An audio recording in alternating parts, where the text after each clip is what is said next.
and they have the intriguing title for their presentation, "Why Would a Girl Want to Be Educated?" And that is, I'm sure, a quote, so I'm looking forward to hearing who had the audacity to say that, but we know those things were said. The history of home economics, post-secondary education in Nova Scotia. And our two presenters this evening are Jennifer Brady and Lindsay Mccallum. Jennifer Brady is a registered dietitian and an associate assistant professor at Mount St. Vincent. Her interdisciplinary background informs her research interests, and they include critical feminist perspectives of food, nutrition, eating, bodies, and expertise. She's particularly interested in the history and professionalization of dietetics and its forebearer, home economics, as well as health professionals' roles in advancing social justice.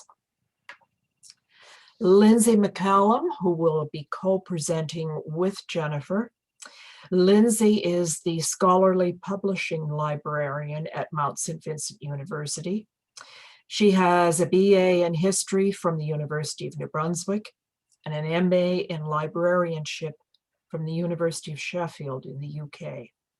Her research interests include building capacity for scholarly communications at small academic institutions, the ethics of care in academia, and exploring the history of home economics in the Maritimes.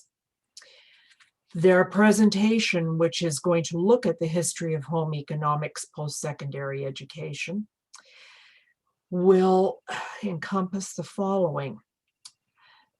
Through their training, education, and work in communities, home economists led women's earliest efforts to politicize domestic work and social issues that shape the everyday lives of women and their families, such as public sanitation and education, women's rights, food security and sustainability, and fair labor practices. They will discuss the development, experiences, and stereotypes faced by women in post-secondary home economics programs in Nova Scotia through a critical analysis of archival documents and oral history interviews done with former students, staff, and faculty of those very programs. So Jennifer and Lindsay, we welcome you, and the floor is now yours. Thank you very much. If you can just bear with me, I will share my screen.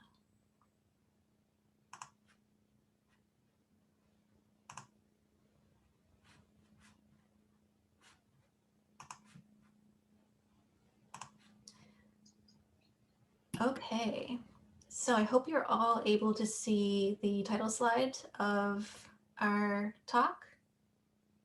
It's up. Perfect. That's great. All right, so I will hand it over to Jen then. All right, thank you so much for having us, everybody. I'll just say before I dig into the material that I want to present, I just want to acknowledge Lindsay's role in this. It's been such a great opportunity to work with her. We did get some grant funding to do this project, and it's been ongoing. It's been delayed by COVID, like everything else in life. But this also is coming from previous smaller pilot projects. So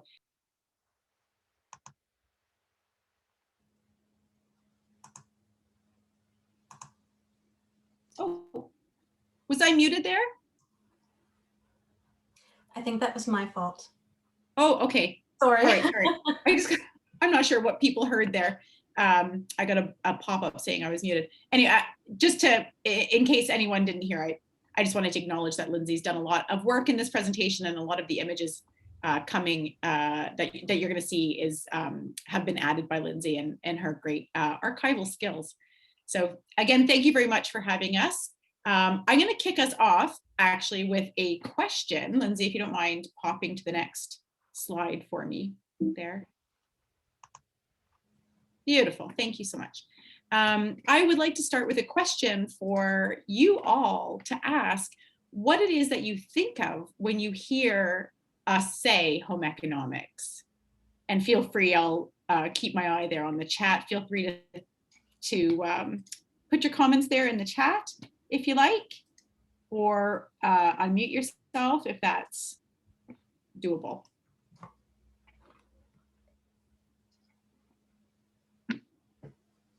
I would say that image you have there encapsulates what I tend to think when I think of home economics. Which is what? Well, women in a kitchen, in trying to make, in effect, producing food and so on, as if it's a very, well, as if it's a profession. So they're dressed up and making it seem as if it's something that, yes, requires education. Mm-hmm. Yeah, absolutely, part of it. Okay, so Libby has said, my mother was a home economics teacher for 30 years. She also taught family planning, menstruation, and other girls only education. Yes. What about others?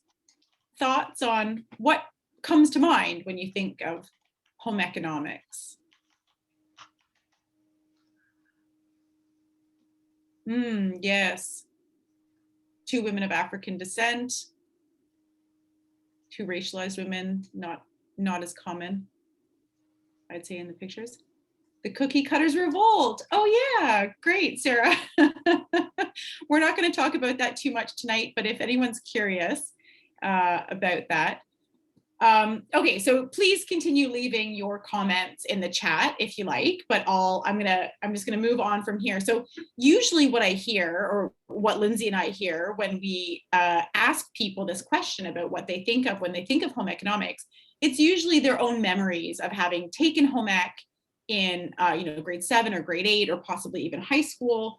And the image is usually one of fairly, trite study, sewing pencil cases, making muffins, and otherwise sort of fluffy stuff, or stuff that's seen as sort of being a little bit fluffy, not necessarily needing an education, stuff that women just learned in the home, and not necessarily needing to be the matter of professional study or higher education study.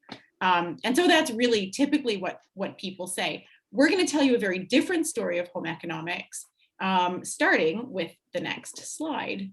If you don't mind. Oh, thank you, Lindsay. So the story of home economics really originates with this woman, at least in North America, Ellen Swallow Richards, and is contrary to what many of us know, or what many of us think we know, based on those memories of sort of sewing pencil cases or making muffins.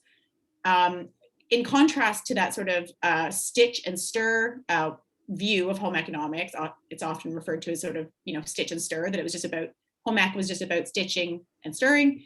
Home economics was a social movement that was very much inspired by its founder's desire to advance women's access to public life, and can even be seen as a feminist movement. So when I say access to public life, I'm talking about higher education and paid employment.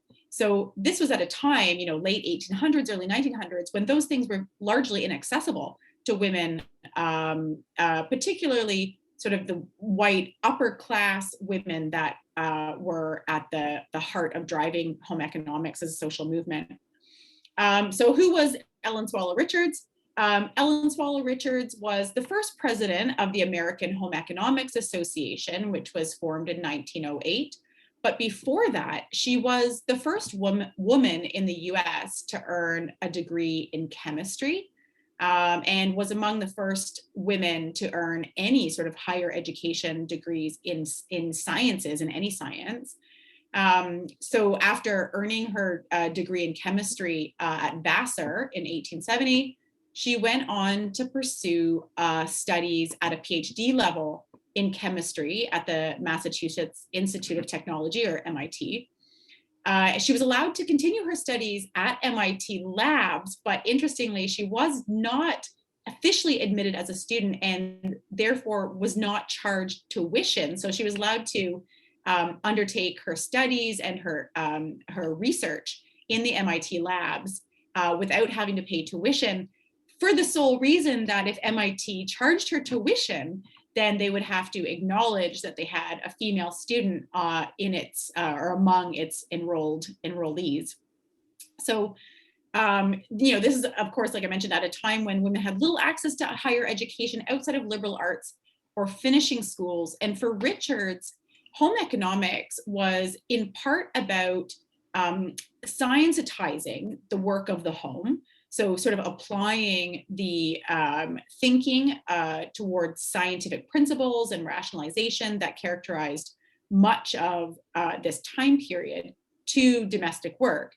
But it was also about creating entry points for herself and other women to access higher education in the sciences and to gain recognition for the work in the home as work that deserves the same degree of value and recognition that the more public-facing and paid work that men had access to. So it really was a social movement that was geared towards women being able to pursue their ambitions in sciences and in work that was valued. So in many ways, it also, particularly later on in the early 1900s, was about politicizing domestic work. The desire for domestic labor to be valued and acknowledged spurred a part of the home economics movement known as municipal housekeeping. And so the thinking behind that, or that drove this municipal housekeeping part of home economics, was that managing public institutions like hospitals and schools was not that much different than managing households. And so this discourse of municipal housekeeping was used or was leveraged by home economists to parlay their work in the home, or women's work in the home, into those more public-facing roles as managers, not just of the home, but as managers of other institutions that were valued in society and that would afford them access to paid employment. Now, like any social movement, of course, it is very difficult to characterize with one hero or one champion. And there were certainly women within home economics that had very different views about what they were doing and why. And so an example of women within the movement that were important to its advancement, but who had very different views, was Adelaide Hoodless. So Adelaide Hoodless is recognized largely as the Canadian founder of home economics, along with a few other key features that, if you have questions, we can talk about later. But she had very different views, like I said, to Ellen Swallow Richards.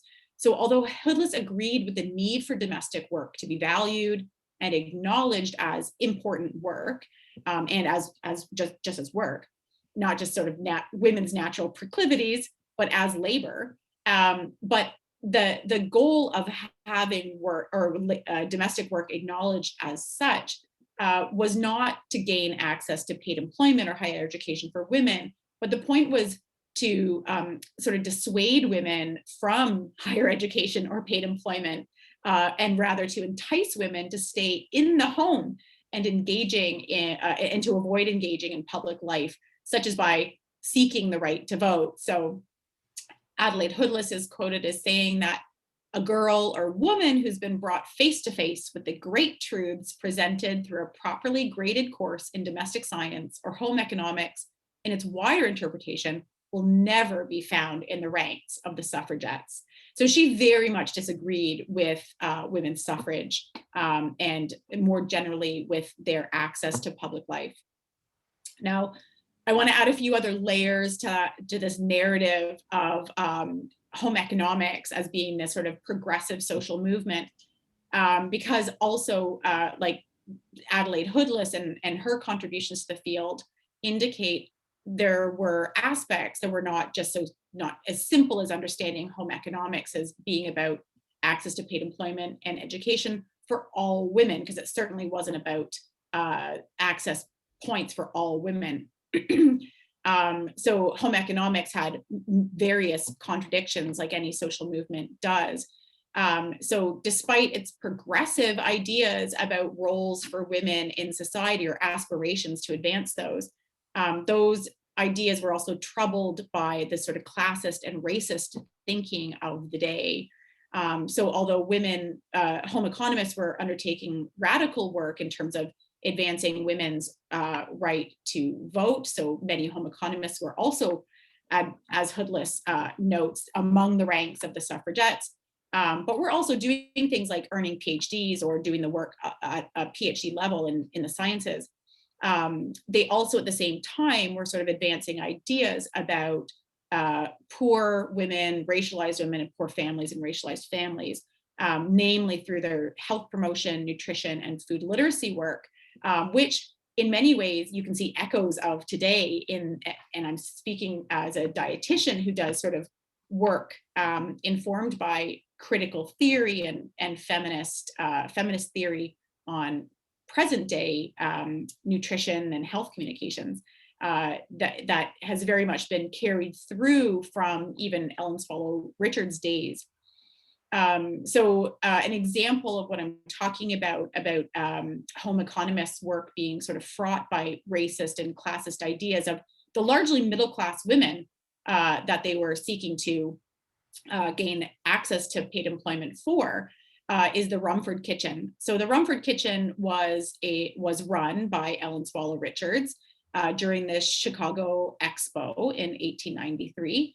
And it was a demonstration kitchen that was designed to largely educate the surrounding populations and to provide food for the surrounding populations that comprised poor, largely immigrant families. And the education, or the point of the demonstrations and the education, was to teach them what it meant to eat and to live right. So there was a lot of, despite the sort of scientization of good living or what it meant to live well, it was also very moralistic and very much informed by sort of white upper middle class ideas of what that meant. So again, although very progressive in terms of thinking about women's roles in public life, it also was very fraught by these sort of other ideas about poor and immigrant families. Now, another layer to the complexity that is really interesting and that informs this work is a relationship between home economics and feminism. So the narrative that I've sort of crafted already for you is that there was a very strong, some would say feminist inspiration behind or motivating home economics by the sort of 60s and 70s, when what's commonly understood as the second wave was gaining steam. The relationship that you might expect between home economists and the women advancing the feminist movement did actually not happen, despite their sort of also addressing similar struggles or trying to advance women's roles in society. So in the 1970s, home economics, or by the 1970s, home economics had found its way into a lot of different university faculties with degree granting programs. But by the 1970s as well, home economics started being squeezed out of university faculties due to a host of different factors that mainly stemmed from sexism. So competition for research grants and departmental operating budgets, as well as decision-making by largely male administrators who mostly dismissed home economics as little more than the view that many of us share about home economics being nothing more than sort of a stitch and stir field of fluff. The sort of competition for those things disadvantaged the largely female faculty that ran home economics programs. And so despite that being the case, the feminist movement did not see itself in the struggles of home economists, despite, like I said, their struggles being very much the same in many ways. And so one example of the ways that home economics did not in any way benefit from feminism and the feminist movement, and rather quite the opposite, actually was sort of further marginalized by the feminist movement, is this speech given by Robin Morgan, who was a self-professed radical feminist, sort of doing a lot of activist work in the 60s and 70s. So Robin Morgan was invited to give a speech at the 1973 meeting of the American Home Economics Association. And of course, you can't see the full speech here, but I'd be more than happy to send it to anyone, or you can find it online. And one of the key pieces of the speech that she delivered right off the top, right from the beginning, getting up in front of a room full of home economists, she said this: "One could say that as a radical feminist, I am here addressing the enemy.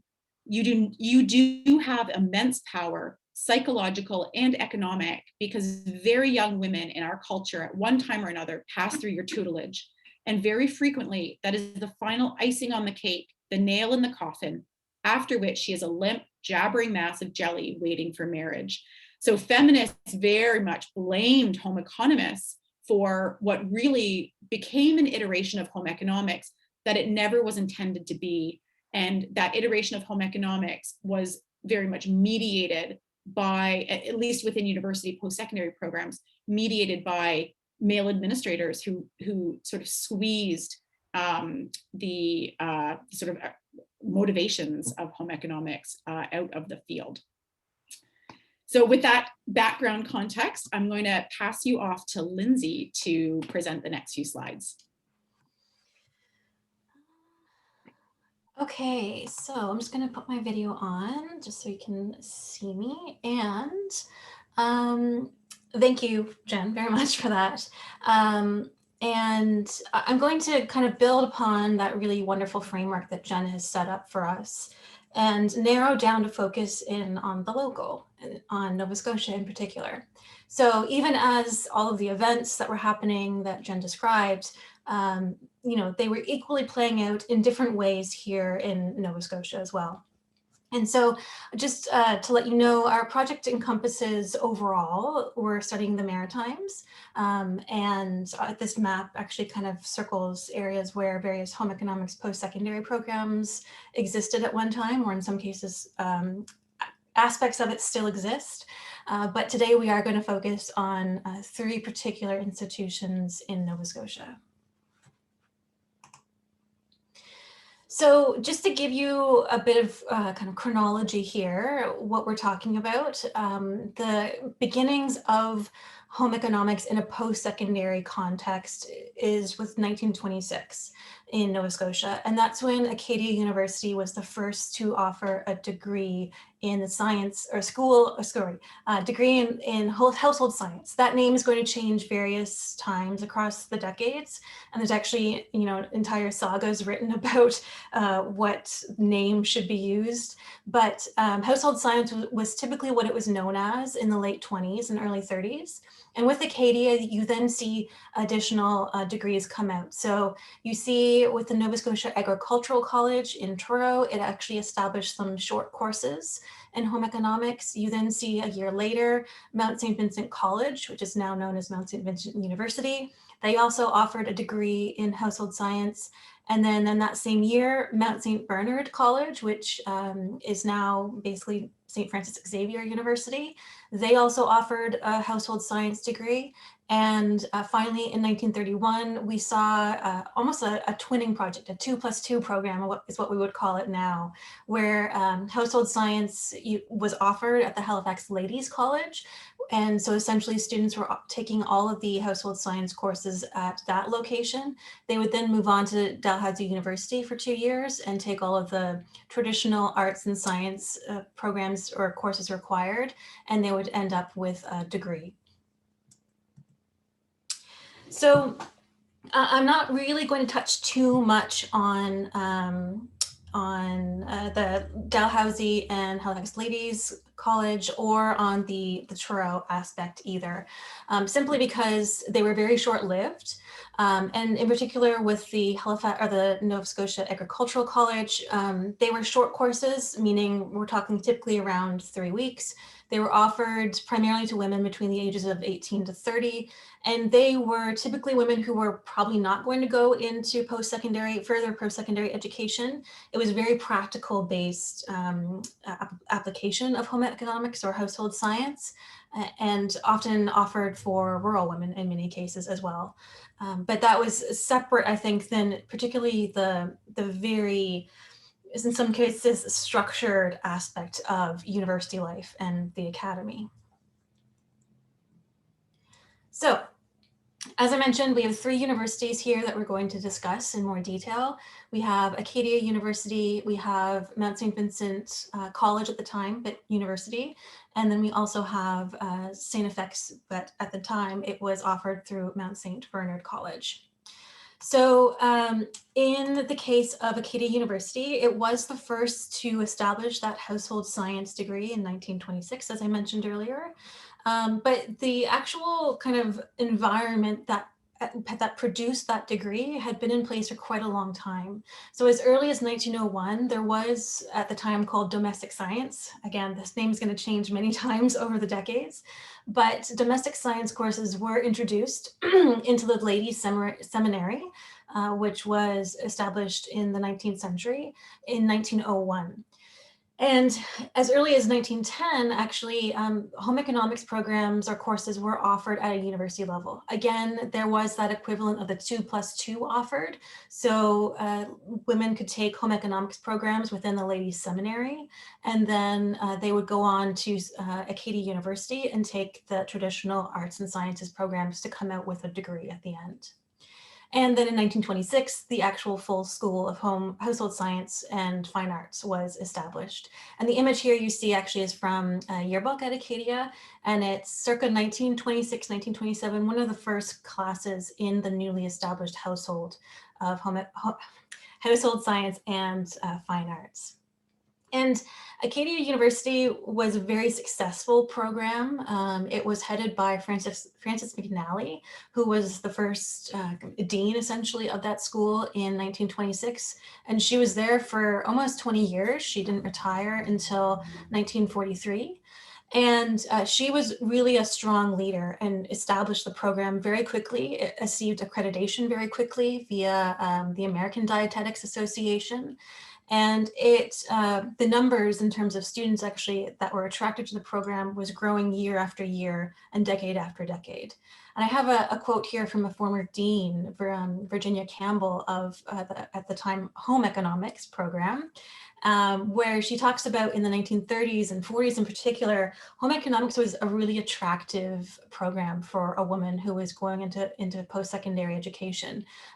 Quote, home economics became the field for women because it offered both the status of a profession and an education that supremely fitted the recipient to become a better wife and mother, a kind of super homemaker. And of course, we do have to understand some of the gendered implications at play here with home economics.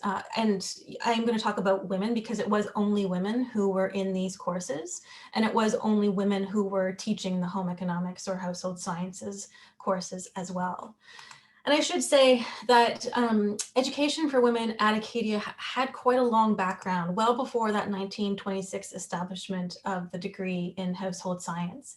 So I had mentioned the ladies' seminary here. It was created back in, I believe, 1973. And it was designed as a place where women were able to pursue further study. And it was quite essential, particularly for the region, for women to gain an education. But, you know, it's not just about education, it's also about religion. And you might have already kind of determined or figured out by now that all 3 of these institutions, they're all religious institutions or founded by religious sects. So, and that's not unusual that you see that across the Maritimes. It's quite common. But the way that plays out and the way that it impacts the students in these programs is quite different, which I'm going to talk about a little bit later. And it does kind of speak not just to the intellectual education, but also to the moral education of students as well. And at this time, some of you might be familiar with the term in loco parentis. It was less so common at Acadia, but it was still somewhat present. And it's essentially, in lieu of your parents being here, the administrators or the instructors, they will act as the students' parents. And so the rules and regulations that, you know, dictated what students could or couldn't do were quite different and were often quite strict as well at this time. However, I should say, even though the household science program, it did receive full funding via the university, it was actually established with Acadia University, not via the Ladies Seminary. And the distinct difference there is that the students who were in the Ladies Seminary, they had quite strict rules sort of around what they could and couldn't do.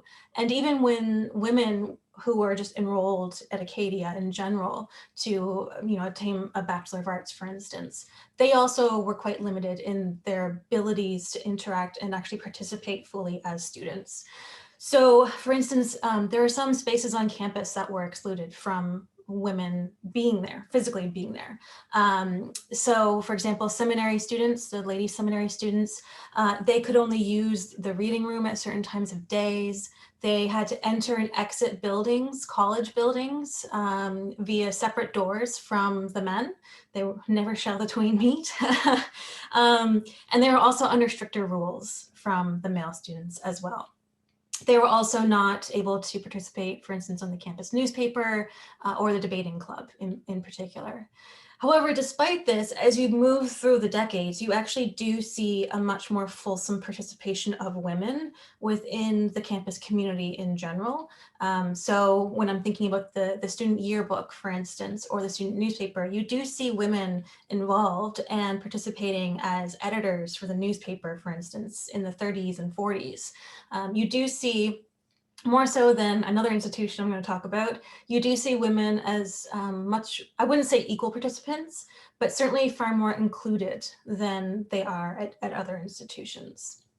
So the Acadia, the Acadia experience was, it was very high quality, again, due to Francis McNally, and it was also very popular. It was quite rigorous. It also, as kind of time moved along, it eventually was able to secure funding to have proper labs, for instance. A common theme throughout all of these programs, these home economics programs, not just in Nova Scotia, but also in other places, is a lack of resources, particularly lack of space, physical space to do the kind of work that needs to be done. As you can imagine, any kind of applied work, whether it be engineering, whether it be home economics, it requires lab space. And that was not necessarily always easily found for those women who were leading these home economics programs. And if they were, it was sometimes begrudgingly, because that might mean that the biology folks had to give up space, and you might be able to imagine that did not go over so well in many cases. So it was a very thriving program at Acadia University. It was, as I said, quite popular, and it grew very, very steadily throughout the decades. I would say that kind of a peak was in the 70s. At that point, they had a brand new building built for Acadia, or for the home economics program, and they actually had the space and the resources, the physical resources necessary to improve their programming. You'll also see in the 1970s at Acadia, the intersection of feminism and home economics. Speaking back to Jen's point earlier, actually, that was a really interesting time period. Dr. Campbell, who actually has the quote here about home economics being the field for women. She was actually one of only 2 deans to support the creation of a women's studies course at Acadia, and was willing to accept it as an interdisciplinary credit for the home economics program. And so that was quite a big deal at the time. And there was that willingness to engage with women's studies and home economics. And you'll also see that as early as 1974, men were taking select home economics courses. You'll see a theme throughout that it's mostly in the food sciences or nutrition sectors. So folks, men who might be interested potentially in biology, chemistry, moving on perhaps to med school, having those foods and nutrition background, that would be quite useful for them. So those courses were of interest to some male students. And regularly the School of Home Economics had between about 150 and 160 students enrolled. So you will see it's not until the late 1980s, I believe, the first male actually graduated with a home economics degree, but they eventually did get there. However, towards the 1990s, you do start to see the fracturing of this department, and you start to see various aspects of home economics. So for instance, the foods and science, nutrition, that is moving into its own sector, and other aspects, including things like textiles, are often removed entirely. And then things like gerontology, family studies, they become their own separate fields that are removed from that more science-based foods and nutrition. So this is a photograph. This is actually from Mount St. Vincent College, circa 1930s. This is some students. You might notice that they all have matching uniforms, white, which when you're doing canning, it might not be the best choice of color, but they did have matching uniforms at Mount St. Vincent University, or Mount St. Vincent College. And this is just an example of the kind of work that they were doing.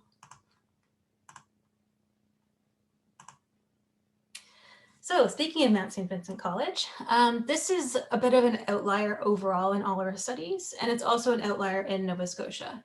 Mount St. Vincent, it began as Mount St. Vincent Academy in 1873, and then as of 1925, they were granted the ability to give degrees. So they became a college at that point, and it was at that point that they actually began thinking about establishing a full degree for a household science program. So they had already had a household science diploma as of 1925. They then built up their capacity to grant a full degree in 1928. This is unique for a few different reasons, but the most significant one I would argue is that this is an institution run entirely by women. So the Sisters of Charity, they ran the college and the academy, and later the university up until about the late 80s. And it's a Catholic denomination, but in terms of students, they actually accepted students who were from various different religious backgrounds. You did not have to be Catholic to attend the Mount. And they very quickly established a fairly robust program as well. And I just had some examples of different courses that students who were enrolled in household science at the Mount would have taken. It would have included courses like bacteriology, organic chemistry, nutritional physiology, childcare, sociology, textiles. You can tell that there's actually quite a breadth of information there that students are learning. And that's actually the hallmark of household science, domestic science, and later home economics programs up until I would say about the late 1960s, early 1970s. The emphasis really was on being a general degree and having a really large breadth of expertise within that, and being able to do and to navigate between all of these sometimes very different aspects of the program. Now, as the time went on, you see increasingly specializations. And I already mentioned kind of that increased focus on food science in particular. That's one area that splinters out for various reasons that I'll touch on a little bit later. But certainly for a good few decades there, up until, as I said, about the late 1960s, you do see a fairly broad kind of catalog of courses that students are learning. And in terms of where students would go with this degree, a few different places. So students would often go into dietetics with a home economics or household science degree. They could also go into teaching. And typically they would go into teaching in primary, secondary schools, because just as the programs in universities were growing, the integration of home economics within those primary and secondary schooling was also increasingly growing and was seen as quite important for both male and female students. And some, they did end up becoming housewives. They became stay-at-home moms. And they maybe didn't necessarily use their degree to in kind of profession, a paying profession, but they certainly used it in their home lives. So this particular program, it was at one point one of the largest in the country, actually. There was over 300 students enrolled in the early 1970s. It was very comprehensive. It had a kind of a general stream, but it also had a focus stream on textiles. It had a focus stream on dietetics. And it also, as I said, run all by women. So all of the instructors were women, but also all of the administrators were women as well. And so it actually had a great deal of support from the institution, and had, I would probably argue, a bit of an easier time gaining support for the program than other institutions. The home economics program was kind of a jewel, like a feather in their cap almost for the Mount. It was, you know, one of the most highest enrollments. It brought in money, certainly. And it really was what the Mount was known for many, many decades, was having a very robust home economics program. And so as we see with the Mount St. Vincent College, same with Acadia, eventually you do see that splintering out in the late 1980s, 1990s, that kind of separation of various aspects of the home economics full program into much more specialized areas as well.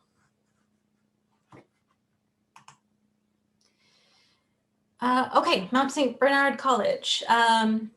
This was affiliated with St. Francis Xavier University in Antigonish, and it became affiliated in 1894. It was, St. FX was the second to last Canadian university to accept women. This, in overall, Catholic institutions were much slower to accept women into their institutions than Protestant universities.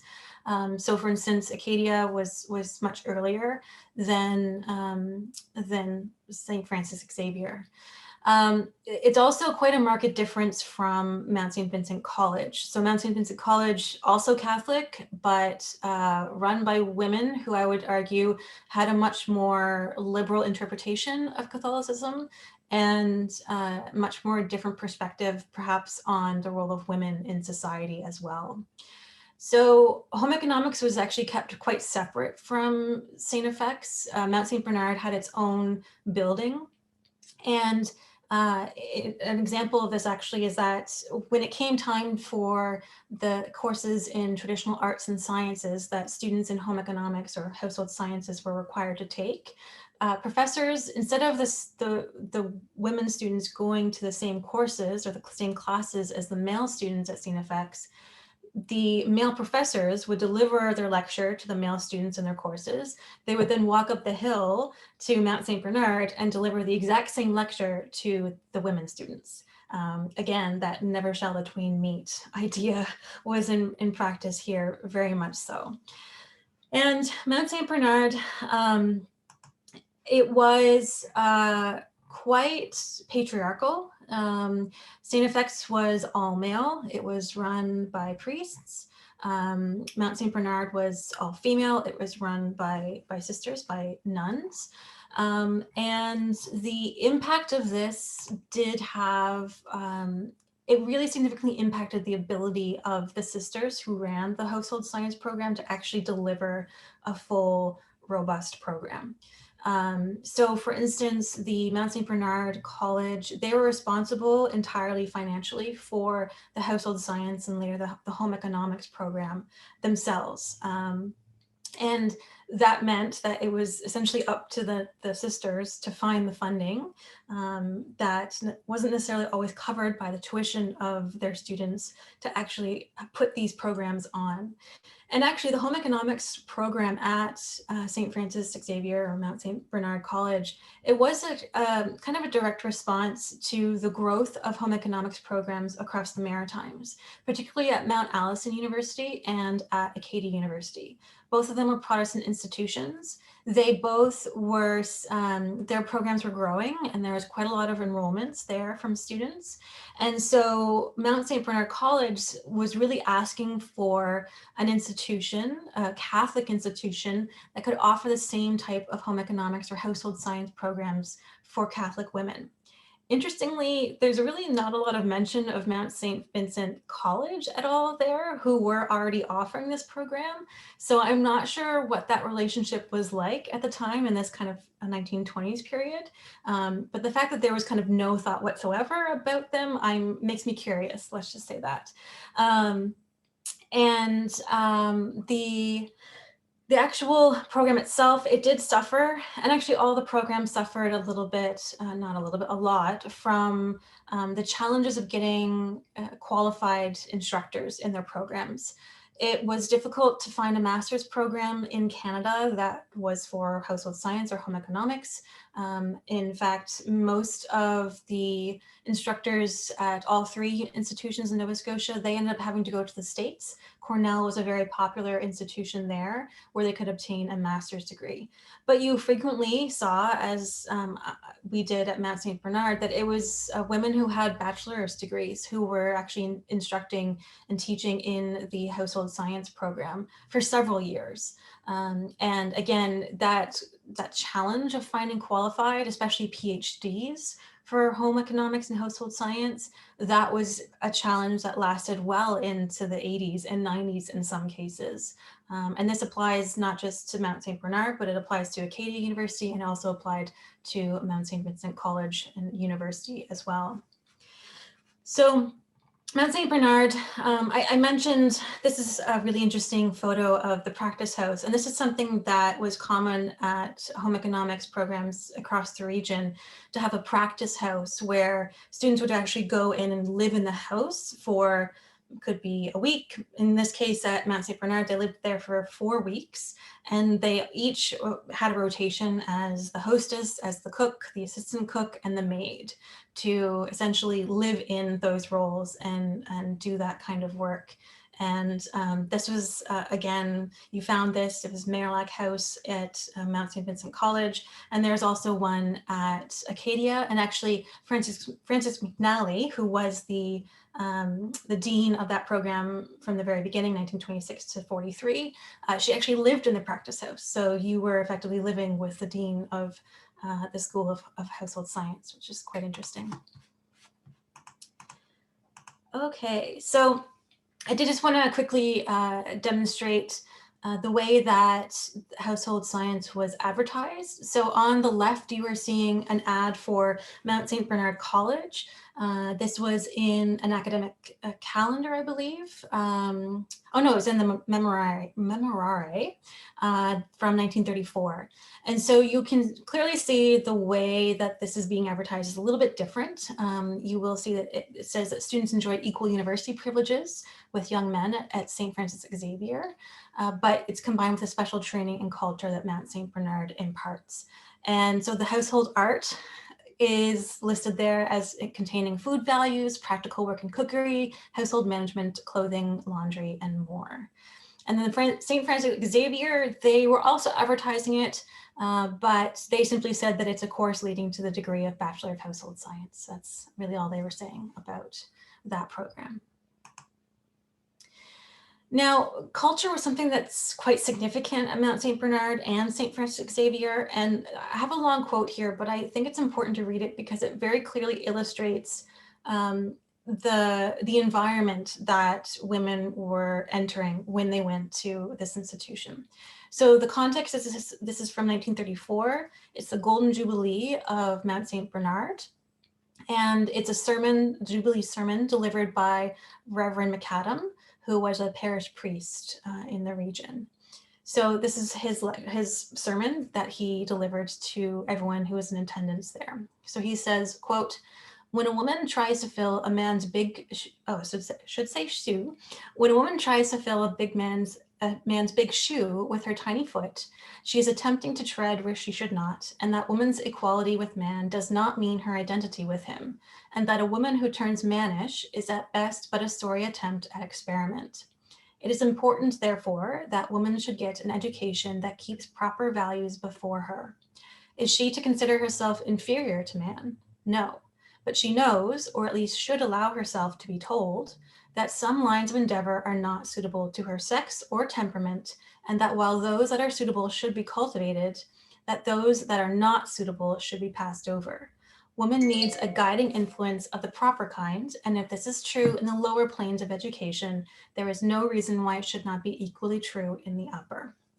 So I read that because I think it illustrates quite well the understanding of the role of education and religion for women, and in a way that I would argue is much more restrictive than what we saw at Mount St. Vincent College or even from Acadia University as well. And so it's probably not a surprise that there was overall a distinct lack of support and lack of integration of that household science program into St. Francis Xavier for decades and decades, really.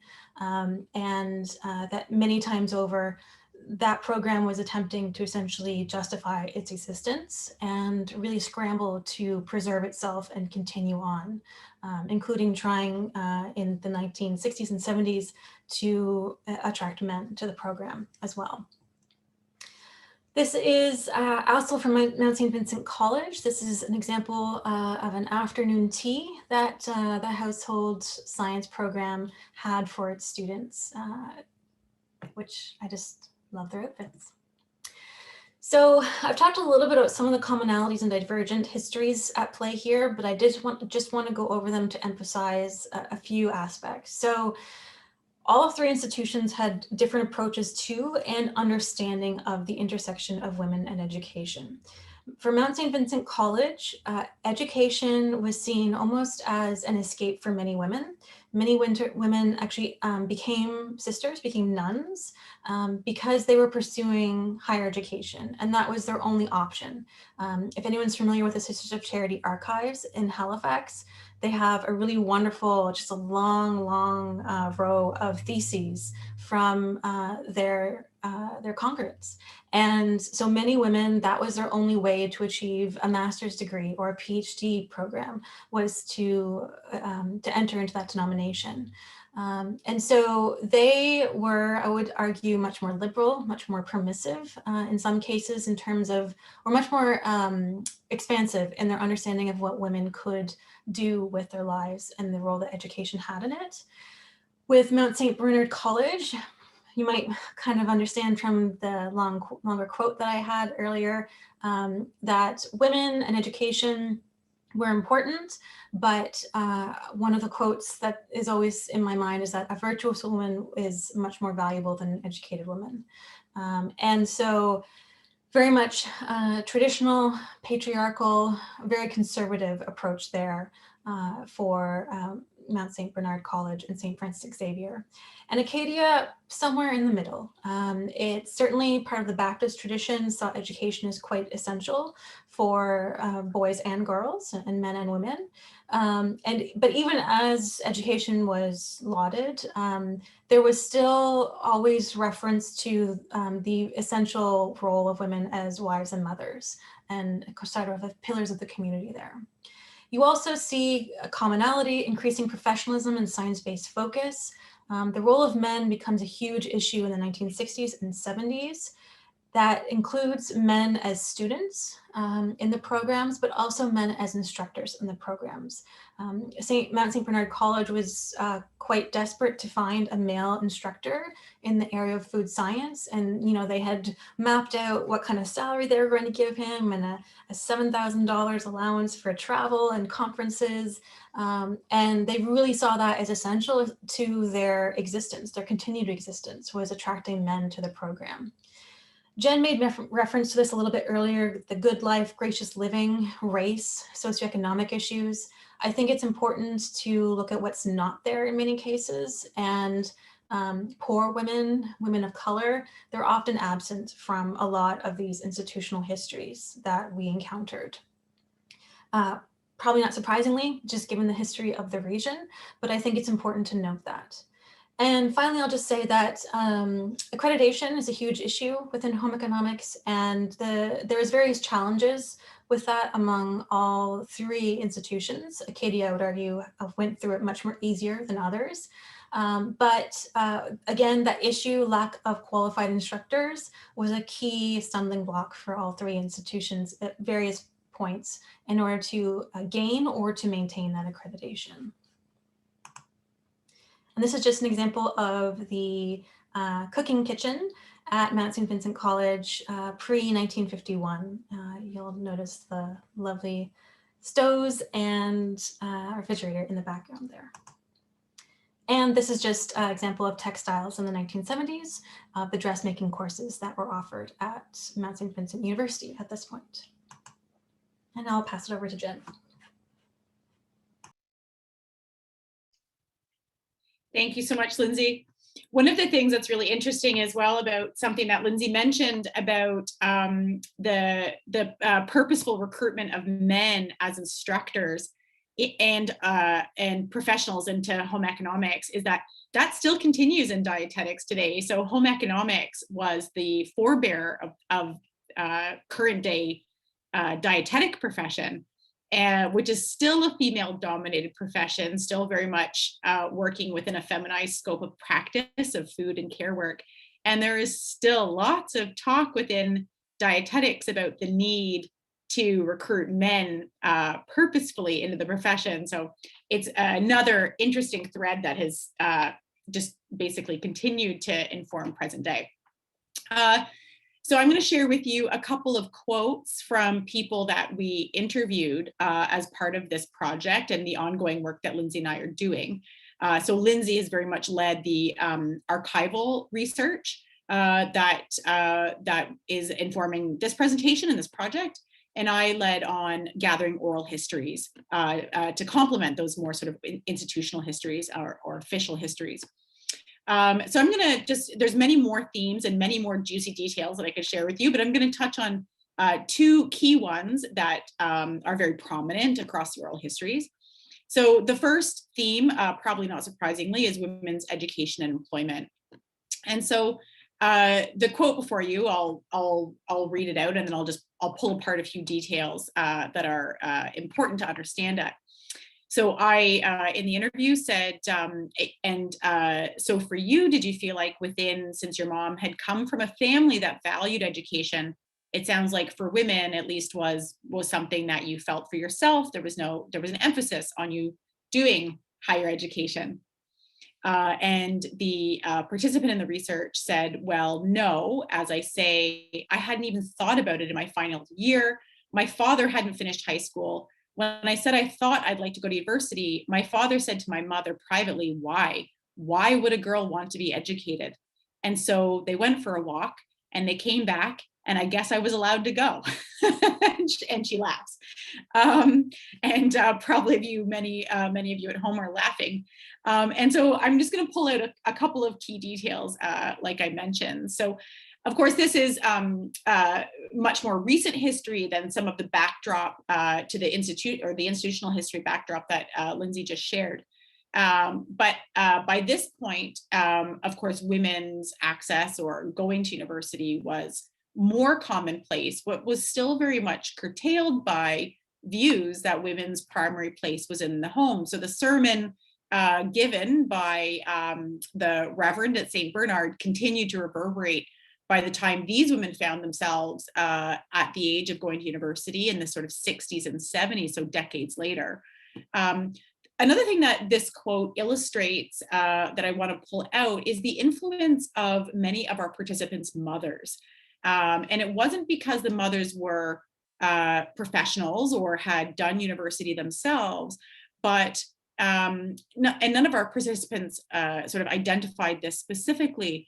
But I think that there's a recognition in their narratives that their mothers were sort of locked into the life of being a wife and a mother. Many of them had many children, sometimes living in rural regions where living would be, you wouldn't have a lot of the amenities that urban living would have.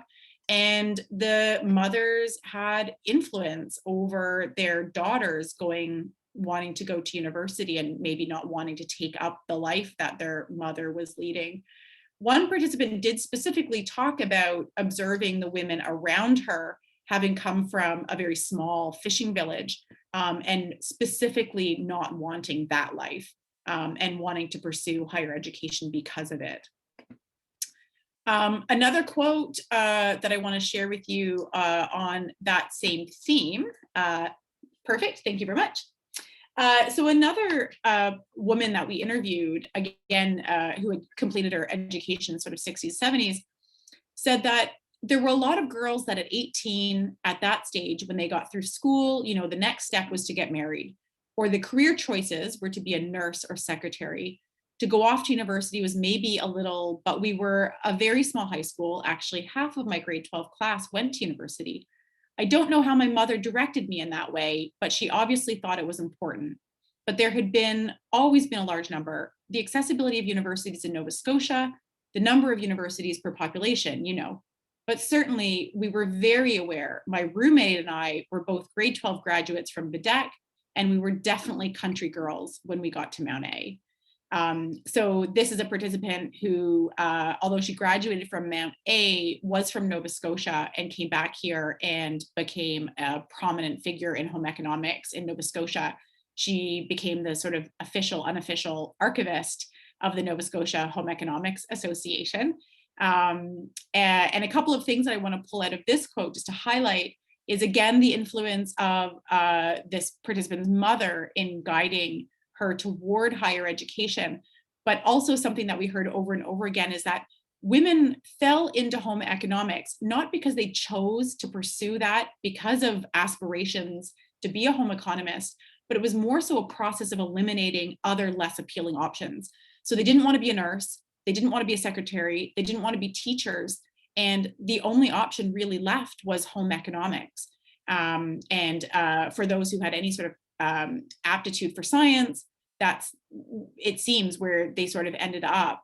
So, you know, the less appealing options often ended up meant that they found their way into home economics.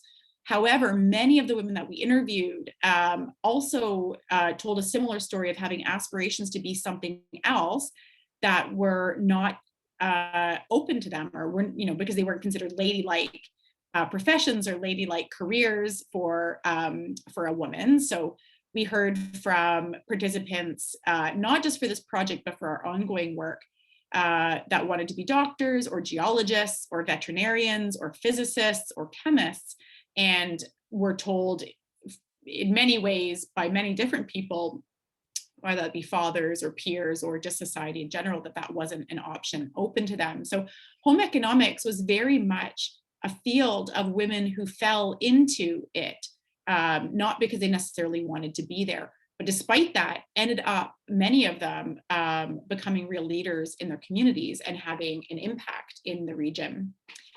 So Lindsay, can you just flip to the next slide there for me? Thank you very much. So one other theme that I just want to highlight with one last quote is something that I spoke to earlier and that Lindsay also touched on, is this relationship between home economics and feminism or women's organizing. So one participant shared this story, which was also a very sort of common story that we heard in different iterations by different participants.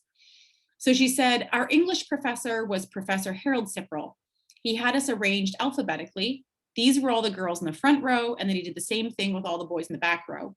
We girls said it was because he wanted to notice the girls when we'd cross our legs, because he told us not to cross our legs.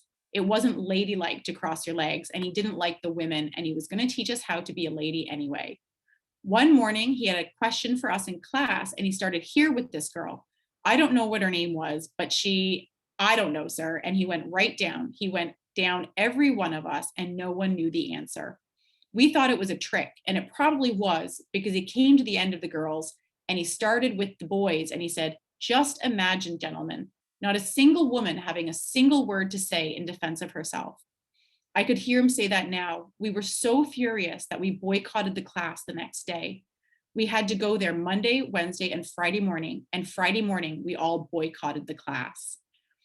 And so I think this is a brilliant example of the sexism that women in home economics faced, and the sexism that they were facing largely without support from the feminist movement largely, but at the same time were organizing to resist the sexism that they faced in their classrooms every day, or on an everyday basis, and then of course continued to face once they got out into the working world. And so there's much more that I'd love to share with you, but I think we're pretty close to time or over. So I'm going to pass it back to Lindsay to wrap us up. And I'll just wrap up with maybe more recent photos. The photo on the left is from 1979. That's one of the faculty members in home economics at Mount St. Vincent University, demonstrating probably a more modern technology that was being engaged in food science. And then on the right, you see, again, more modern 1980s. We're getting into industrial food, industrial nutritional science. And you see here, again, some faculty members from Mount St. Vincent University posing in front of some heavy duty equipment there. So I will leave it with that and very much welcome any questions or comments that any of you might have. And I'll just leave our contact details up for a little bit in case any of you would like to get in touch with us personally.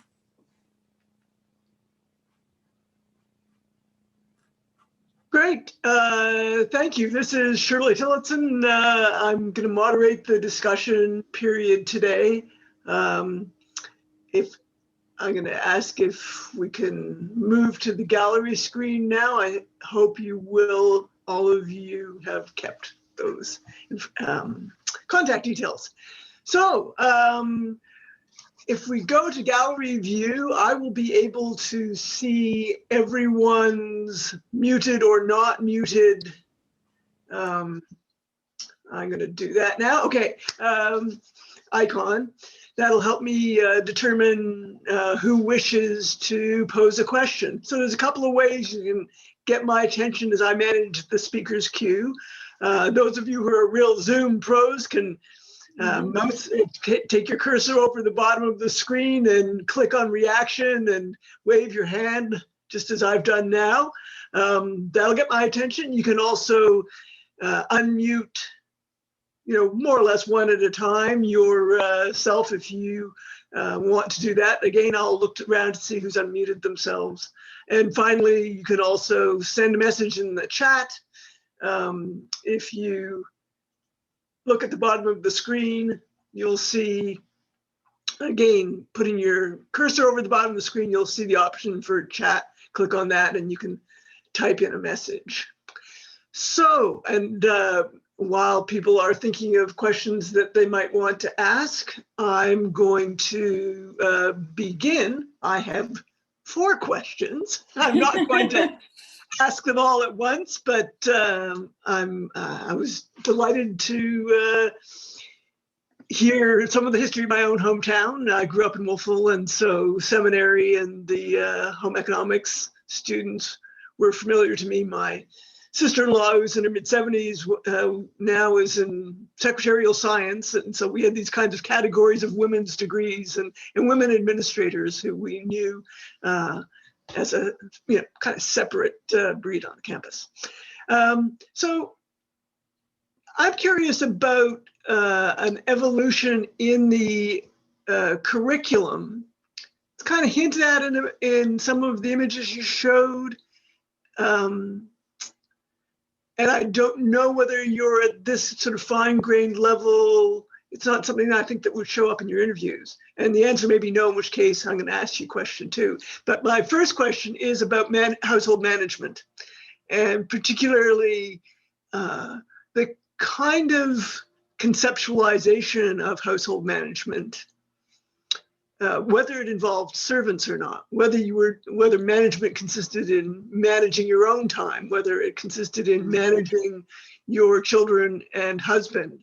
The aspect of managing servants does really seem to have been there in the Mount St. Bernard College, where, in the practice home, one of the women was the maid, right? So that's an aspect of the curriculum that must have come to seem quite retro at a certain point. I wonder if it continued on into the 50s or whether that was something that just kind of was silently set aside in the 40s. You know, what role servants had in the curriculum, the management of servants, and the role of being a servant, I suppose. Yeah, I can speak to that a little bit from the earlier days. And then Lindsay, if that's okay, then I can throw it over. Like the two figures that I started off laying some groundwork with, Ellen Swallow Richards and Adelaide Hoodless, they also had a very different view of that. And that's sort of reflective of the different names for the field. So home economics was Ellen Swallow Richards' baby. And she, like I said, saw it as women accessing paid employment. For Adelaide Hoodless and others saw it as a way of solving what they called the servant problem. And that sort of fueled the domestic science stream of this field. And they're often collapsed. They're often understood as being the same thing, and they weren't actually in the early days. So the servant problem was this problem for upper class women of the lack of essentially racialized workers to work in their homes. That, at least in my view, sort of faded away as you move into it's not about a more progressive or political ideal or anti-racist thinking that came into the field. It was much more about home economics, not then just be by that point being for upper class women. It had become, also for women who wouldn't have had servants, wouldn't be at a class to have servants in their home, is my understanding. And I don't know if Lindsay, maybe you want to add. Yeah, I can definitely speak to that. I think it's important also to remember the time frame. So the earliest we have is 1926. And even in 1926, that traditional live in the home servant, even by that point, it's not certainly as common as it would have been pre-World War I. And what we find is that household management or home management is certainly a part of particularly those practice houses. And what I always found quite interesting is, kind of to your point, Shirley, students were playing the role of maid, but everyone knew that when they graduated, they were not going to become maids. You know, they were not going to become assistant cooks. They were either going to move into a profession and be working outside the home, or they were going to get married. And typically they were going to be at least middle class, and they might move into upper middle class or already be upper middle class. And so what you find early on in the home management is more so of, I would probably call a day worker potentially, where you don't have the traditional relationship of living in the home being always available, but you might have a girl come in the morning to help you with something. And so that's where that staff management role would come in, but you actually see it very quickly moving from home management to institutional management. And that's when we start looking at the management within hospitals, within food management in particular. So home management is there in the beginning, but it is fairly quickly, and especially post World War II, very, very quickly moved into institutional management. And that home management side of it is not present whatsoever really post World War II. It's much more focused on the institutional. Okay, yeah, that's really the heart of my question, that timing question. So it's there, having servants is there as part of the training even in the 30s, and it's not there in 1946 or whatever. Right, okay. Thank you. In my role as question and answer moderator, I forgot a new feature for this week. We're keeping the recording on for the question and answer period. If any of you don't want to raise a question because we're recording. Of course, you have the option of contacting either of the speakers by email afterward. And if you say something spontaneously, which you later regret, you can contact us and we can suppress it. But we hope that you will speak. And I see John Reed's microphone is open, and so you have the floor, John. Great, thank you very much. First of all, thank you so much for your talk. Really enjoyed that. And I have a brief comment and a question. And the comment is that I found your analysis of the 1950s really interesting in the sense that a long time ago I did some work on Madison, and there too, the 1950s really was a decade of expansion for home economics, and as at Acadia, a new building at the end of the decade. And that strikes me as something that would be really interesting to kind of interrogate in a sense, because I suppose a simplistic view might be that, well, 1950s society, and it reflects that. But my sense is that what's going on is much more interesting and complex than that. And so just a comment that I just found your comments on that really interesting, might bear some further investigation. My question is with respect to the question of whether there were contacts among the various programs. And again, I'm sort of coming at this partly from a Mount Allison perspective, where as with Frances McNally at Acadia, it was very important to have a leader of the school. And in the case of Mount A, it was Doris Runciman, who was tough-minded, was able to sort of navigate the various of politics of the institution and do it successfully.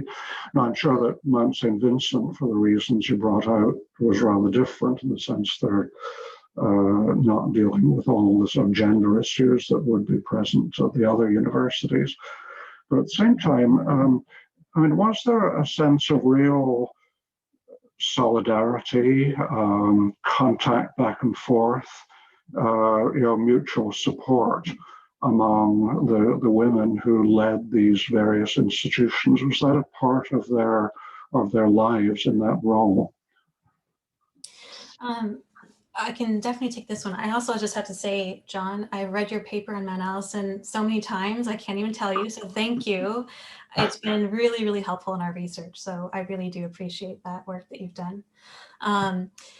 So I would say to a degree there was. Certainly when we're talking about the Maritimes in general, there was collaboration, particularly around the role of trying to find quality instructors.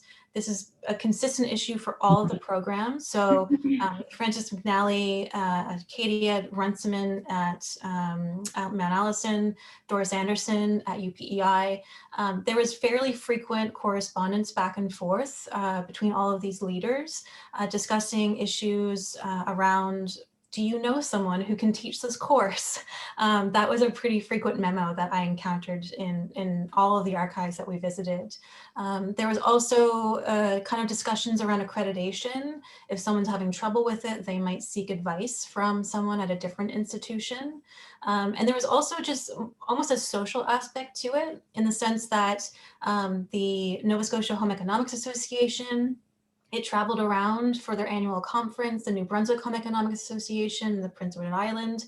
And so you would see all three provinces, the individuals, universities, and the working individuals, they would all congregate at that annual conference. And it was often hosted at a university, actually. And so frequently you would see collaboration around that kind of activity, and you would see that social aspect of it. You know, it was great to see you the other day. There's some personal interest, personal notes within some of the memos that I saw that I thought was quite interesting. But it was also a bit of a conflict because these programs are all competing with each other. for students, right? Mhm. They were all fairly similar, and it's quite unique. You know, the Maritimes at one time had the highest kind of per population number of home economics programs in the country. And so at the same time as they're being friendly and cordial and collaborating, in other cases, they're also actively competing for the same constituents, the same individuals who would be coming into the program. So it was a bit of a strange relationship. I'm sure there's also some interpersonal issues at play in some cases as well. But it was certainly a mix of friendliness, cordialness, but also to some degree keeping some of the home secrets to themselves in order to maintain their own programs. Really interesting. Thank you very much. You're welcome. I see Nicole Neatby has used the hand waving sign. The floor is yours, Nicole. Okay. Well, you've both brought me to my first academic loves. I did, during my MA, I did student studying women who went to Queen's in the 1920s, why they went to Queen's in the 1920s. And to tell you how long it was ago, I was able to interview 30 of them. So now you don't have the chance to interview women who went to these universities in the 20s. But coming back to the tension you presented between home economics as a social progressive movement propelling women into the work world, as it were, and the other aspect, which is more of a traditional mission, if you will, I was wondering if you could discuss a bit more. You brought it up, Lindsay, the way these programs marketed themselves. And in response to John Reed's question, you speak of a rivalry. I'm just wondering, to what extent did they emphasize, we are preparing you for the work world? Or is it, are we preparing you to be good women? What emphasis did they place? And I'm particularly, I guess I'm interested in the 20s and 30s.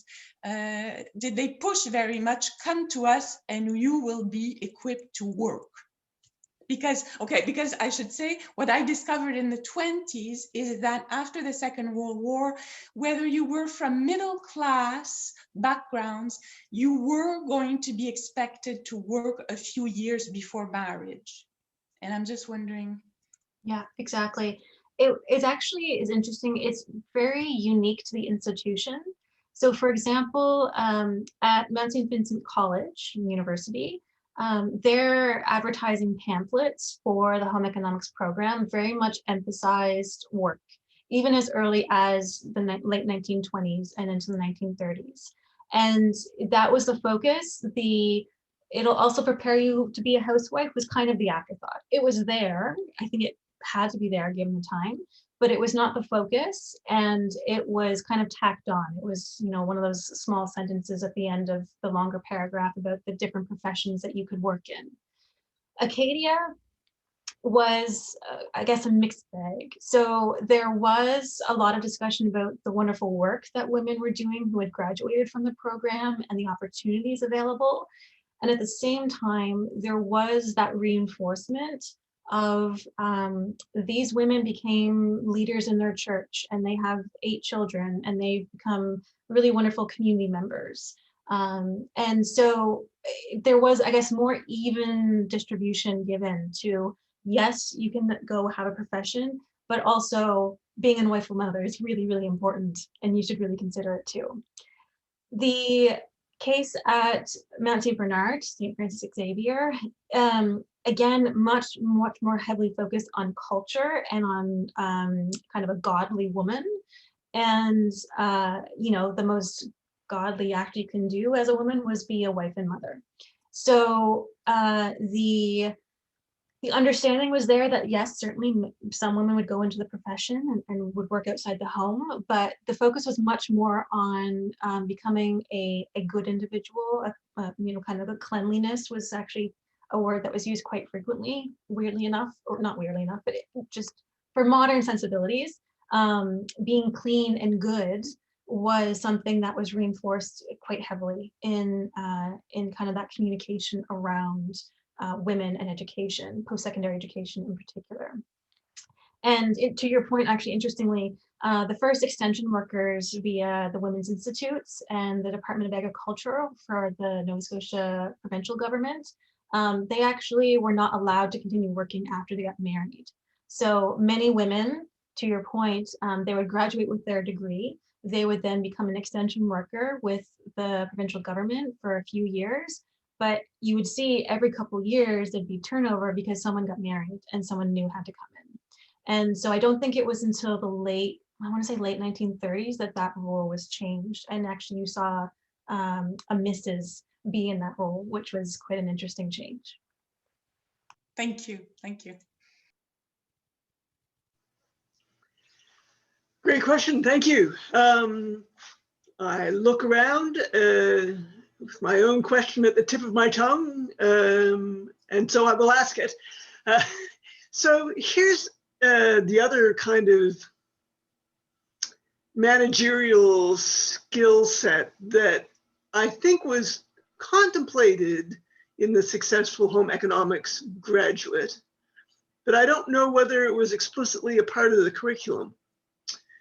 And that's volunteer leadership, community leadership. You know, when I study community organizations, fundraisers, they complain about, you know, some women are, you know, very businesslike and well organized and good leaders, and others aren't. And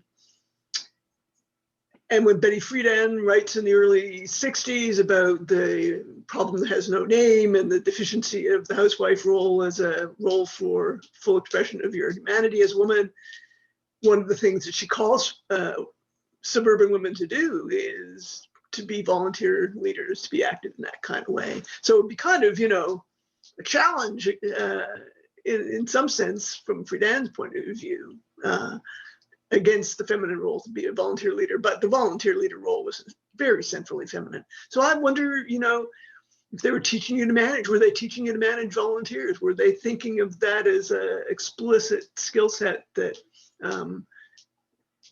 where the municipal housekeeping, if you like, and it required you to learn leadership? I can speak to this a little bit, Jen. Sure. So immediately when you first started talking about that the volunteer leadership, Shirley, I immediately thought of the Nova Scotia Women's Institutes. They literally built communities, and they were volunteers, all of them, but they literally, like, they got electricity into communities, kind of building communities is what I'm talking about. And actually the extension workers, so those women who had home economics or household science degrees, who then became this extension worker via the Department of Agriculture, they were almost the leaders of these women's institutes, because they would come in, they would provide direction on, you know, sanitary canning. They would provide direction on the latest consumer things to buy for the community, or that the community could use, or a shared kitchen potentially could be an investment. So that connection between the Women's Institutes and the extension workers in particular was very, very close, and they worked almost hand in hand in many cases. And the extension workers in many cases drove around the province and set up meetings with these women's institutes in each community, and then they would decide what needs to be done, who needs to be visited, what kind of training needs to happen, all of those types of actions. And so in terms of direct leadership in the curriculum itself, I can't speak to very much, just because the course outlines from those days, they're very few and far between. And so I haven't had a lot of luck in finding enough to do any kind of text analysis. But in terms of the aftermath, the actual work of the profession, that ability to lead women, especially, this is maybe a bit off topic, anecdotal, but besides leadership of kind of Nova Scotia Women's Institutes, the extension workers often talked about being able to go to conferences, but the conferences that they were sent to, they were expected to provide the lunch for the male attendees of the conferences in the 30s and 40s. And so volunteer, right? Like, they weren't being paid to do that. That was just an expectation of the time that they would do that kind of work. So I think that was almost an unspoken expectation in many situations, but as to the actual direct teaching of that, or a kind of the theoretical understanding of that, I can't really say much about, simply because the evidence so far isn't there in the historical record. I think this is kind of, from my perspective, speaking from much more of the oral history interviews, is that what women also have said over and over again, and I'm drawing not just from the interviews on the institutions specific to Nova Scotia, but the sort of broader project that Lindsay and I have been working on, is that women over and over again said that they felt that a home economics education actually was an ideal preparation for taking on leadership roles, because it was so broad-based in scope. There's an excellent resource published in, I think it was 1973, by two scholars called Brown and Palucci, where they scope out the knowledge base of home economics. And it was a bit of a turning point when home economics was beginning to sort of fall out of favor, and enrollments were decreasing.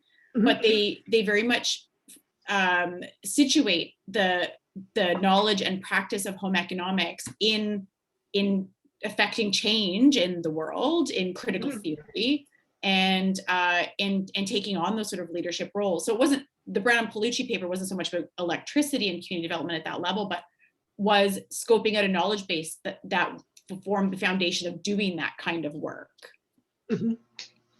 Okay. That's interesting. So we don't know, and we can't know whether they were being taught, how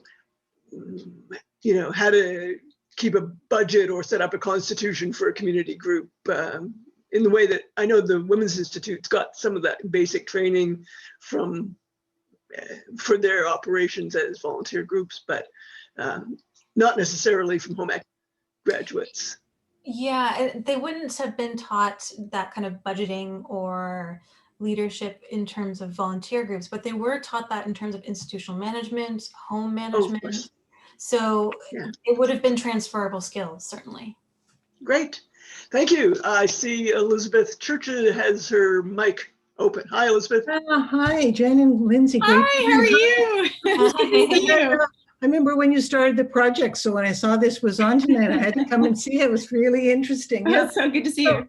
Yeah, so one of the things I'm interested in is when you talked about the splintering, of the changes. So, I mean, textiles were jettisoned, but at the Mount, obviously the I assume family studies and gerontology and obviously nutrition where the aspects were. So what were the decisions? Was this part of a kind of an international movement? What was kept, or was this also particular to the Maritimes? If you could talk a little bit about that, Oh, this is a big question. Then maybe. Yeah. No, it's a fascinating question. I know Jen probably has a lot to say on it too. I can just speak to the records, what it tells us. What I saw from the archival records is that the money was coming in from food sciences, the money in terms of research, in terms of, I should also say the men were coming into the food science. And so the prestige in particular was an issue that was increasingly seen as valuable. Home economics had not really had a lot of prestige in institutions that were male dominated. But food science was suddenly an avenue for prestige and for funding. And so that really rose to prominence, and those, especially traditionally coded feminine aspects of the programs, textiles fell away almost completely.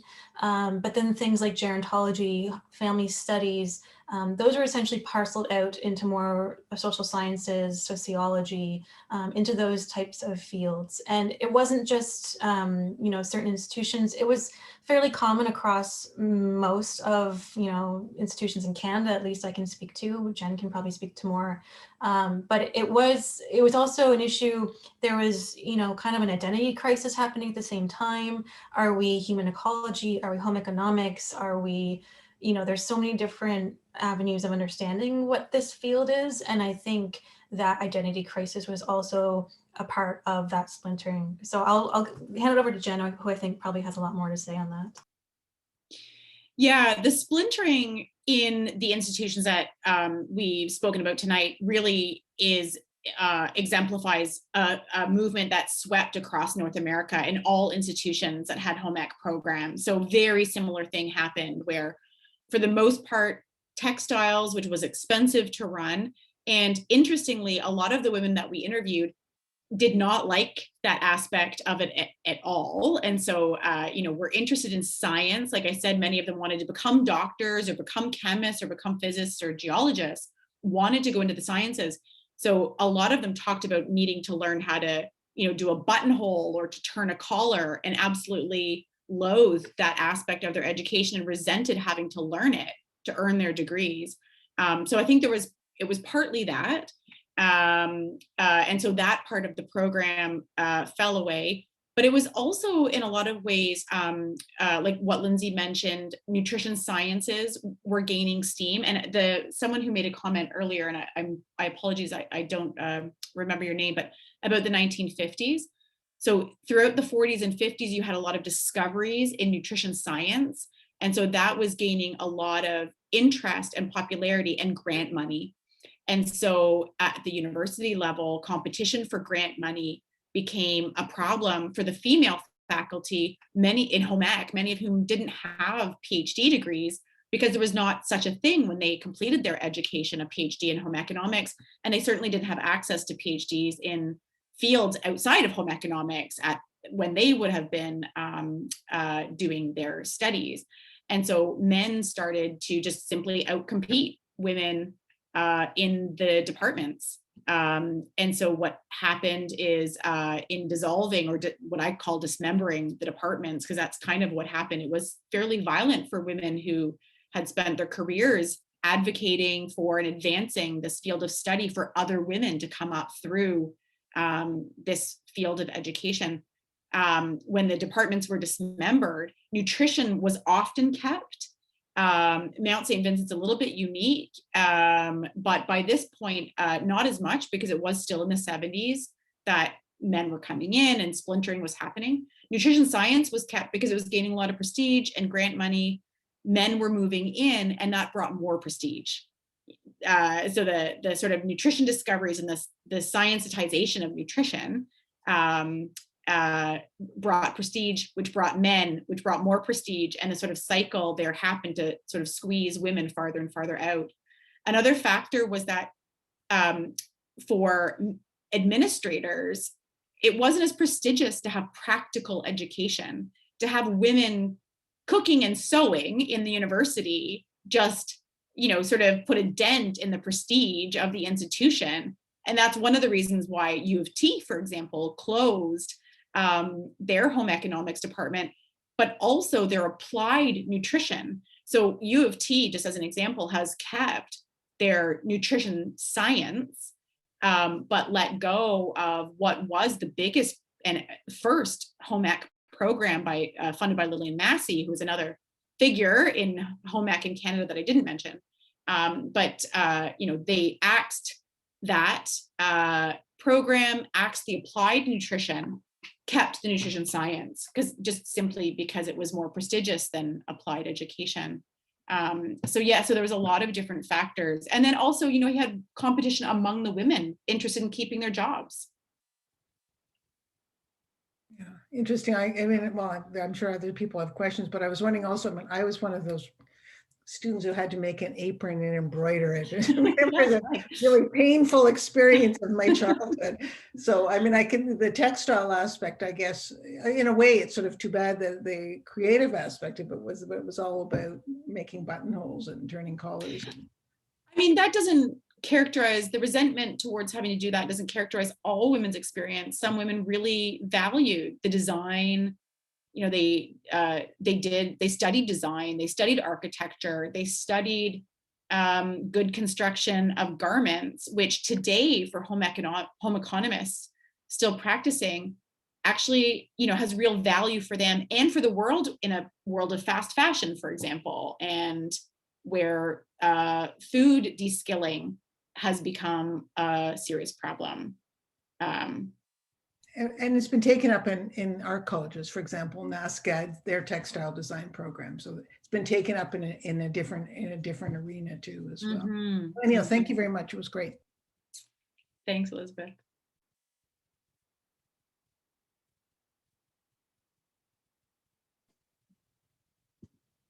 Ah, I see John's iPad, which may be John McLeod. No, actually, it's John Grant. So, hi, John Grant. You have the floor. Thank you very much. First of all, my appreciation to the presenters. I enjoyed it very much. I have a couple of questions and comments, I guess. One is in your Truro Circle, in which you included the Agricultural College short courses. But there were, in Truro, of course, is the Nova Scotia Teachers College, and there was a, quite an active home economics program there, domestic science, or with all the name changes. And even earlier, the Truro School of Domestic Science existed there. I was just looking coincidentally at a book that had a picture of the convocation ceremonies from June 1902 of from the Truro Daily News of the Truro School of Domestic Science. So you might have some things you could include in your Truro Circle. And the other thing is, I'm interested in knowing the students who went to the normal school and then the Teachers College. They were destined for the classroom. That was their intent. And so the question of whether they were being trained for domestic purposes or for employment is not as active there. They were looking for employment within home economics, and particularly after the 1960s, when the explosion of classrooms, junior high and high school classrooms in bigger schools across the province, where there are many more opportunities for teaching domestic science and industrial arts and all of those types of courses, because the room was there for them and the number of students. How many do you think of the students that went through the Mount and went through Acadia also became teachers in home economic classrooms in the province?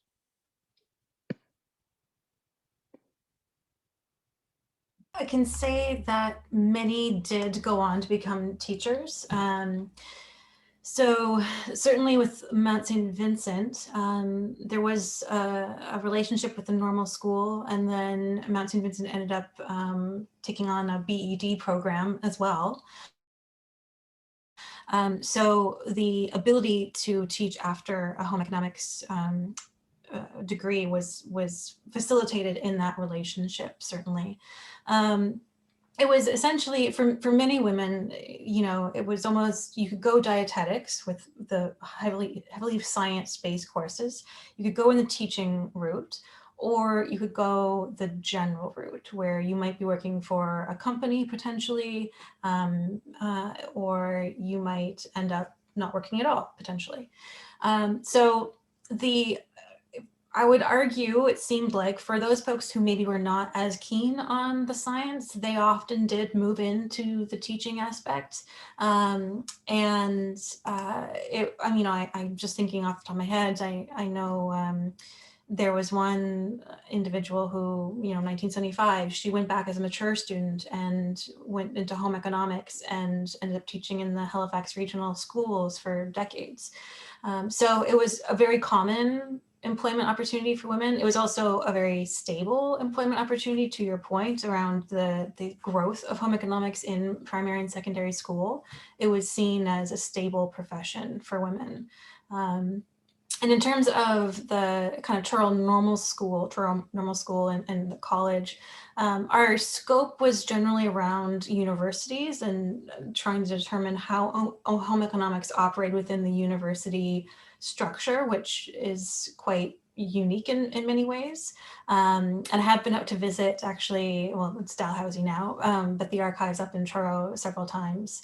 But no, definitely take your point, and there's definitely more room to investigate in that avenue. Can I just add something that I think takes a little bit of a different or adds a different tact to that question, which is it's kind of connected to the other question about the splintering of the departments, or more so the splintering of the profession as a whole. Teachers by the sort of 70s and into the 80s, as you had home economists going in, becoming teachers, many of them, some becoming dietitians and some going into or going other routes.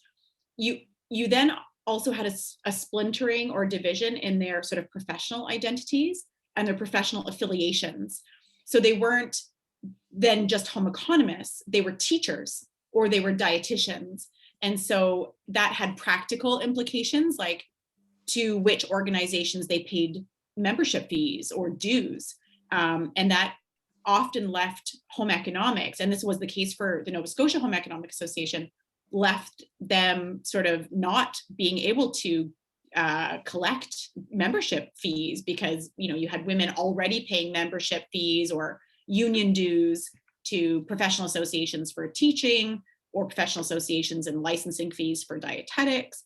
And home economics ended up losing the funds, but also just sort of the energies of those women to contribute to the professional identity of the networking around the home, like a home economics or home economics as a collective. Yes, thank you very much. It's interesting. You pointed out that Acadia had the first degree. It also had the first degree in education. So they were ahead of most of the others, I guess, in that score. They were, and the first degree in the Maritimes was actually Mount Allison University. Lillian Massey, she helped found the School of Household Science there. But again, to the point, Protestant institutions in general were much further ahead in terms of establishing these programs and allowing women into them so that they could participate in those programs. Thanks. I think we'll try to squeeze in one last question before 9 o'clock. We have in the message board a question about the role of the Maritime Provinces Higher Education Council or provincial university granting bodies, maybe before the MPHEC. And it's John McLeod who wants to know how home economics programs, maybe and their successors, fared in their treatment by these senior planning organizations. Maybe a big question. I don't know whether he's interested in the period of dismemberment, so to speak, or more recently. But the general spirit of the question is, does the senior organization play a role in the fate of these programs? Yeah, that's a really good question. So I've certainly looked into the MPHEC and been to the archives in Fredericton. They were pretty critical in several different ways. I think it played out in Nova Scotia differently than it played out in New Brunswick, for instance. I think it was much more impactful in New Brunswick, that commission, than Nova Scotia. So for example, MPHEC and kind of its predecessors, they were quite essential in establishing the home economics program at Université de Moncton. And so it was from them actually that program was established. And then in addition, the first graduate program was established again at UDM. And so that was instrumental in changing kind of the outlook of the profession in the Maritimes.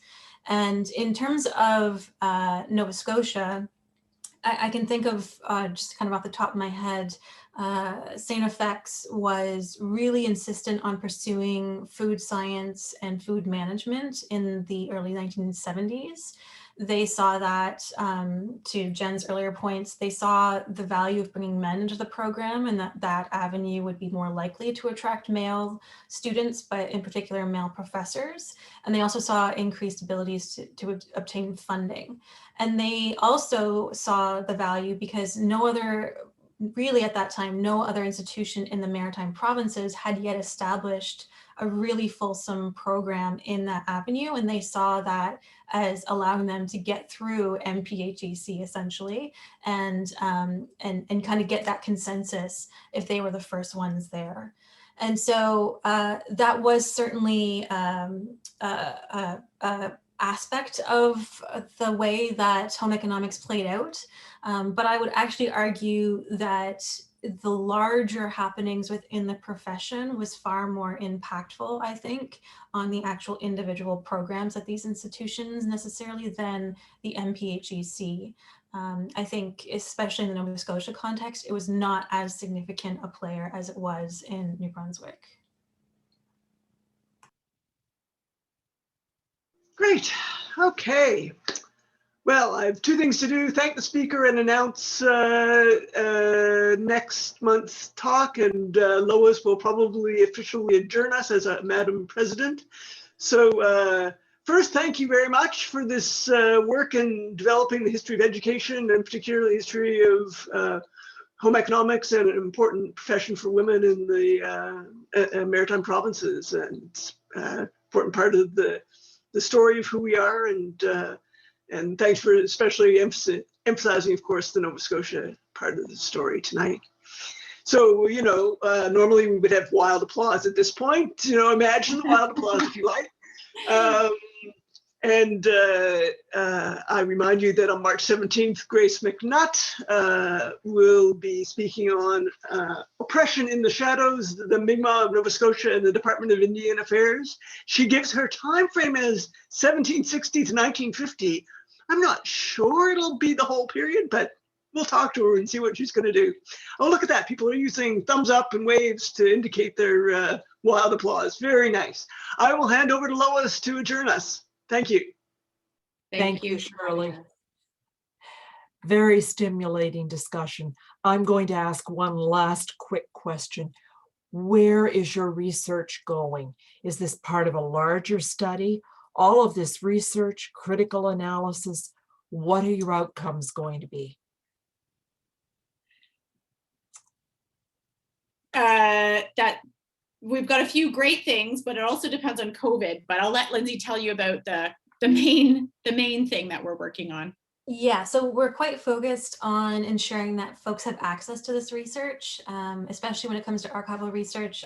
As a former archivist, I'm well aware of how challenging it is to gain access.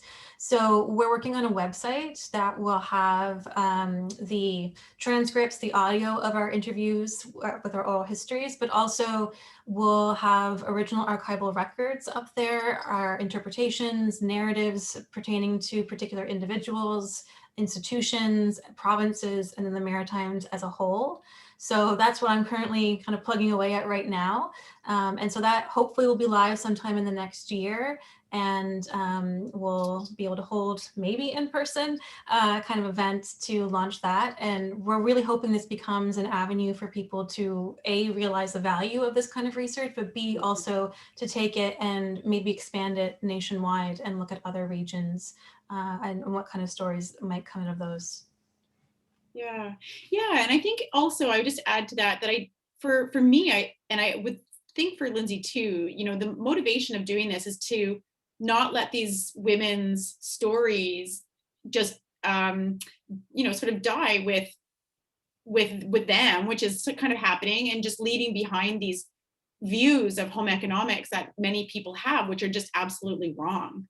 You know, it's not just sort of this fluffy stitch and stir place for women to become, you know, housewives or to earn the MRS degree, which is another way that's often referred to. It was important work, and it, I think, needs to be valued and preserved. That is excellent. We will look forward then to a web resource to explore further. I think on that note, I would join with everyone else in thanking you both very much. Stimulating conversation. And we will consider the meeting adjourned. Good night, everybody. Thank you. Thank you, everyone.